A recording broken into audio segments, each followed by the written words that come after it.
Assalamualaikum warahmatullahi wabarakatuh.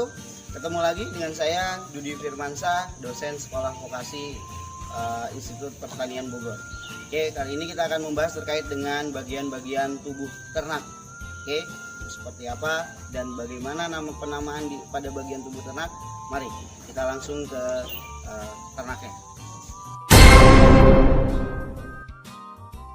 Baik, kita mulai terkait dengan bagian tubuh ternak. Oke, kita mulai dari yang paling depan dulu. Ini adalah bagian kepala. Jadi karena ternak ini adalah hewan bilateral atau hewan yang memiliki dua sisi yang sama, oke, atau dia memiliki titik simetris atau titik tengah, sehingga setiap bagiannya akan memiliki bagian yang sama. Oke, kita mulai dari bagian depan dulu. Di bagian depan ada yang namanya adalah muzzle atau kita sebutnya moncong. Oke, ini adalah bagian muzzle dari ternak. Oke, kemudian selain dari bagian muzzle ada bagian yang namanya adalah nostril. Oke, nostril ini adalah lubang hidung. Oke, ini adalah lubang hidung. Kemudian berikutnya ada yang namanya bridge of nose atau saluran hidung. Nah, ini yang kita sebut sebagai atau batang hidung. Ini adalah bridge of nose. Kemudian selanjutnya face atau muka dari sapi, dari mulai bawah pelipis sampai ke belakang dari muzzle. Ini adalah face dari sapi. Kemudian berikutnya ada yang namanya forehead. Oke, forehead ini mulai dari pelipis sapi sampai ke bawah dari pangkal tanduk. Ini yang kita sebut sebagai forehead atau jidat. Oke, berikutnya ada bagian yang namanya pool. Oke, pool ini adalah pangkal tanduk, posisinya ada di tengah. Oke, kemudian ini adalah hornnya atau tanduknya. Kemudian berikutnya ada yang namanya crest. Nah, crest ini adalah titik garis atas dari leher, dari mulai belakang dari pool sampai ke bagian pundak atau atas dari pundak. Nah, atas dari pundak ini kita sebutnya adalah withers atau top of shoulder. Ini adalah bagian yang namanya adalah crest. Kemudian ada bagian neck atau leher, ya bagian dari samping dari lehernya. Oke, ini adalah kita sebut sebagai neck.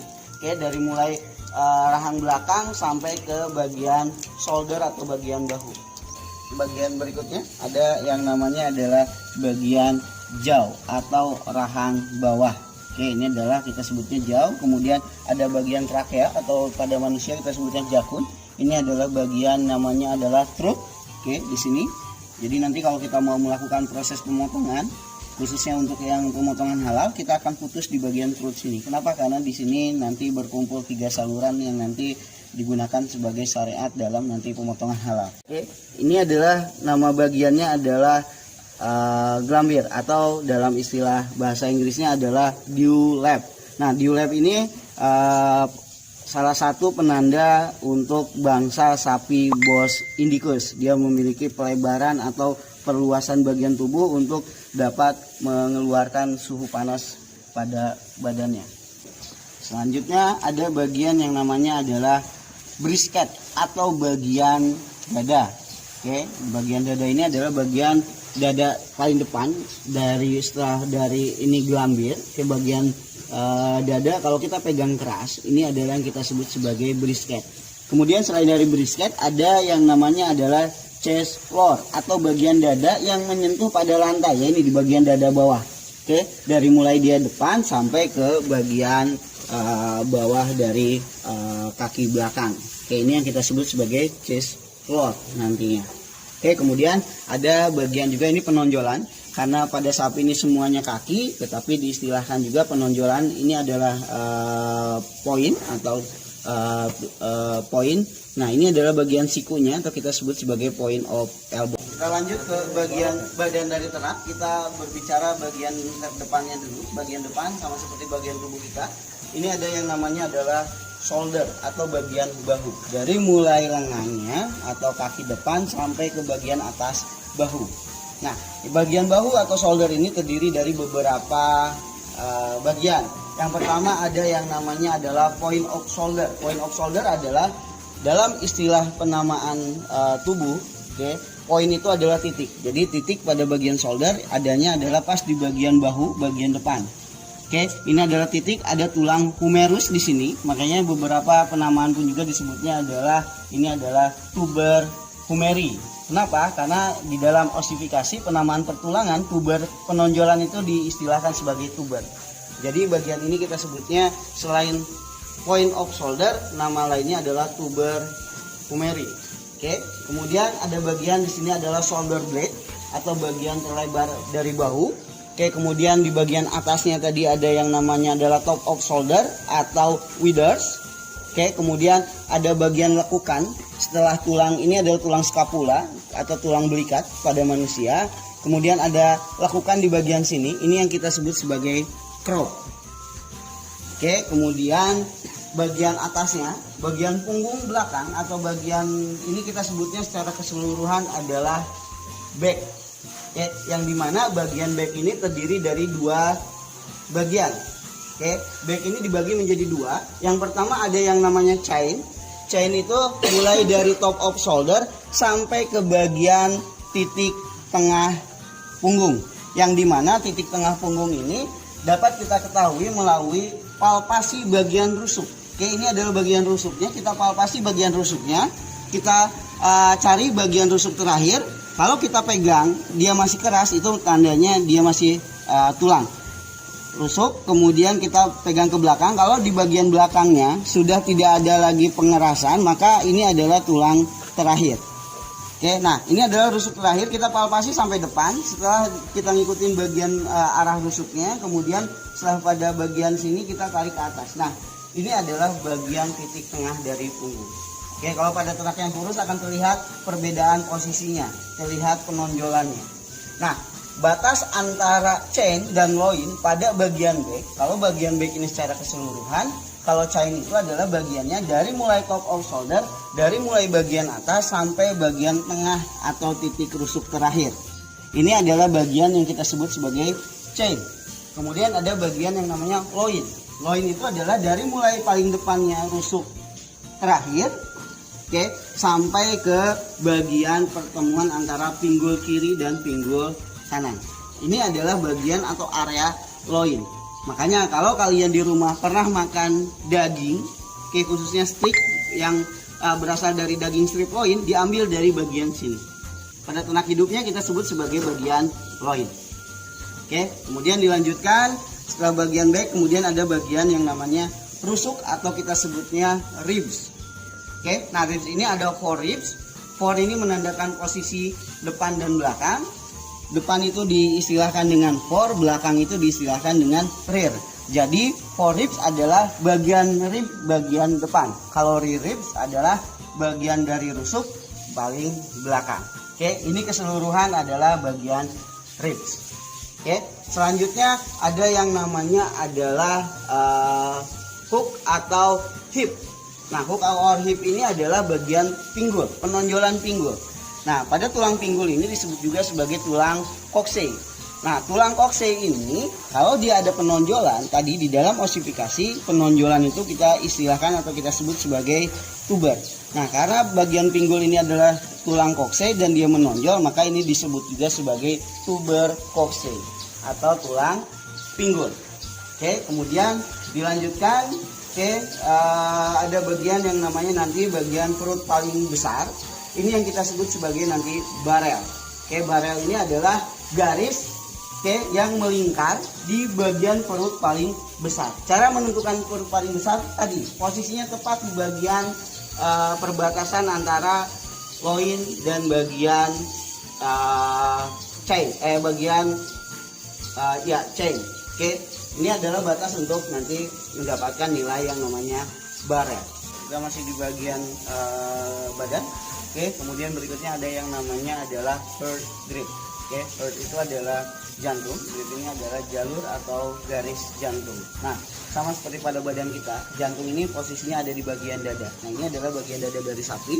Jadi posisi jantung ini ada di bagian rongga dada. Jadi kalau kita buka, di sini nanti ada posisi jantung. Oke, sehingga yang namanya heart grip atau kita sebutnya adalah lingkar dada. Melingkar pada bagian dadanya, tepat di belakang dari point of elbow. Oke, di belakang dari shoulder ini kita lingkarkan dari kiri ke kanan. Ini yang kita sebut sebagai heart grip atau lingkar dada.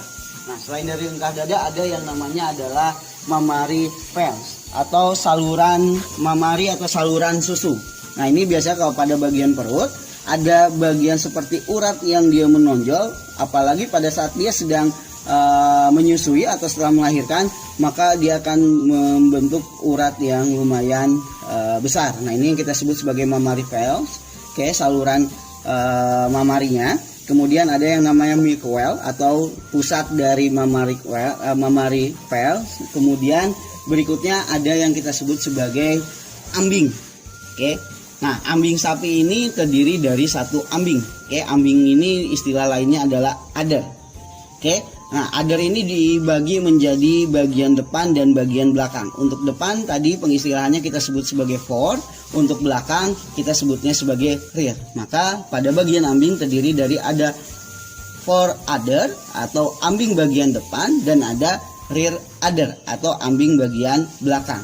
Nah, depan belakang ini dipisahkan oleh yang namanya puting. Jadi puting ini kita sebut sebagai teat. Nah, pada ternak sapi dia memiliki 4 puting.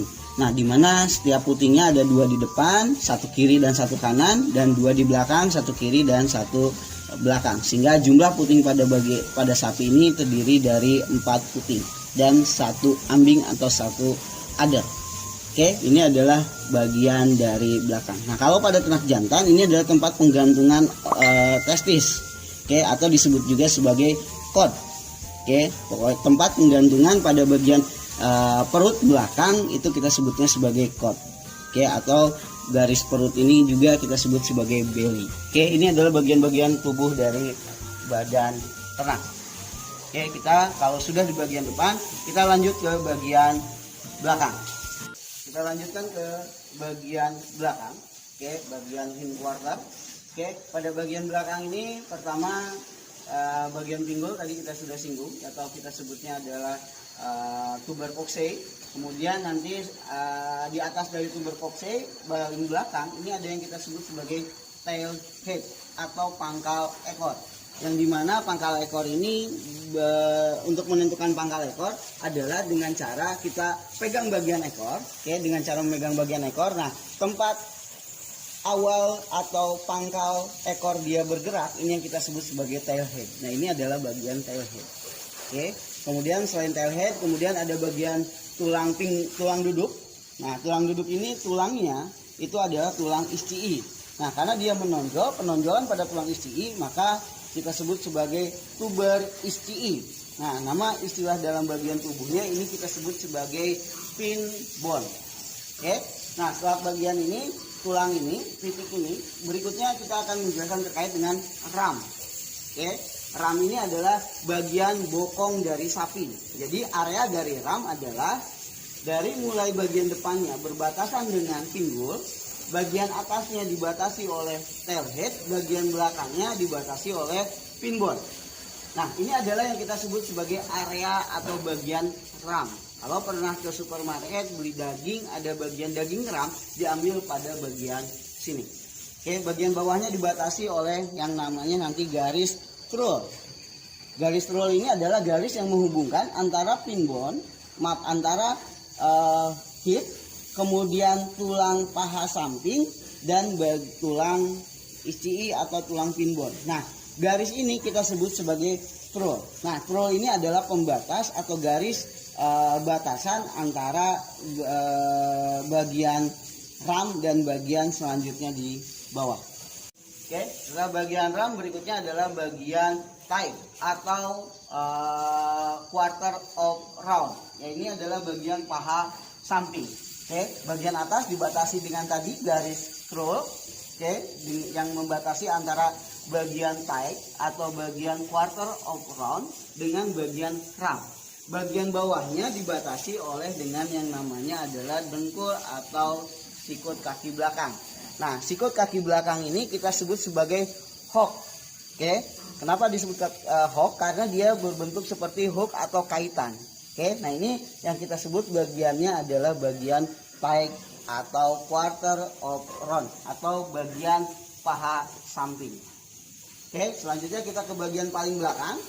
Oke, bagian belakang ini terdiri dari yang pertama ada yang namanya adalah tail. Tail ini adalah ekor itu sendiri. Kemudian rambut dari ekor ini yang kita sebut sebagai switch.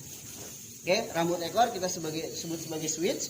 Kemudian paha belakang atau kita sebutnya kalau pada manusia ini adalah pantat. Oke, nah pantat ini kita sebut sebagai twist.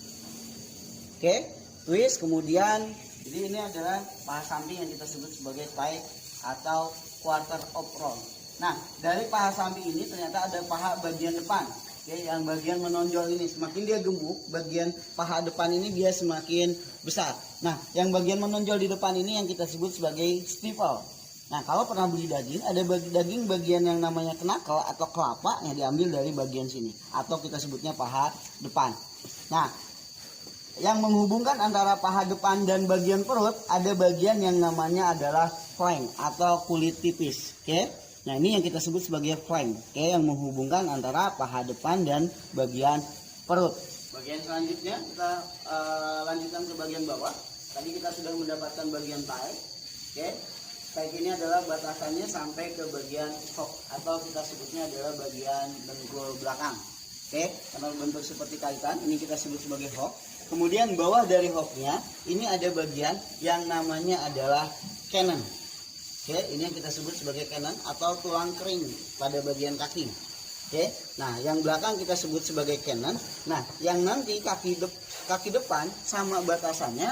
Oke, kalau kaki depan, oke, dari mulai dia sikut, oke, sampai ke bagian kuku kecil, ini yang kita sebut nanti bagian depan ini adalah seng.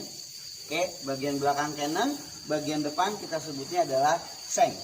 Oke, nah di bagian depan di atas dari seng batasannya ini adalah bagian keni. Oke, dengkul pada depan ini kita sebutnya adalah keni.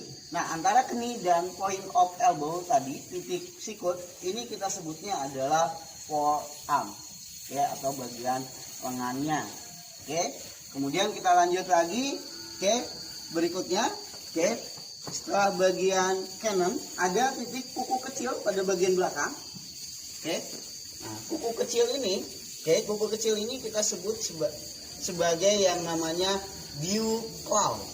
Oke, dew claw kuku kecil. Kemudian lekukan antara kuku kecil dengan kuku besar, ini lekukannya. Oke, lekukan ini kita sebut sebagai pastern. Oke, pastern. Kemudian kuku besarnya kita sebut sebagai foot or toe. Ini adalah kuku besarnya. Di bawah dampal dari kuku sapi ini kita sebut sebagai sole. Bagian tumit dari kukunya, bagian tumit dari belakang kuku ini kita sebut sebagai heel. Oke. Oke, dengan sudahnya kita mempelajari bagian paling bawah dari ternak sapi, maka berakhir pun juga bagian-bagian secara keseluruhan dari ternak sapi ini. Oke. Nah.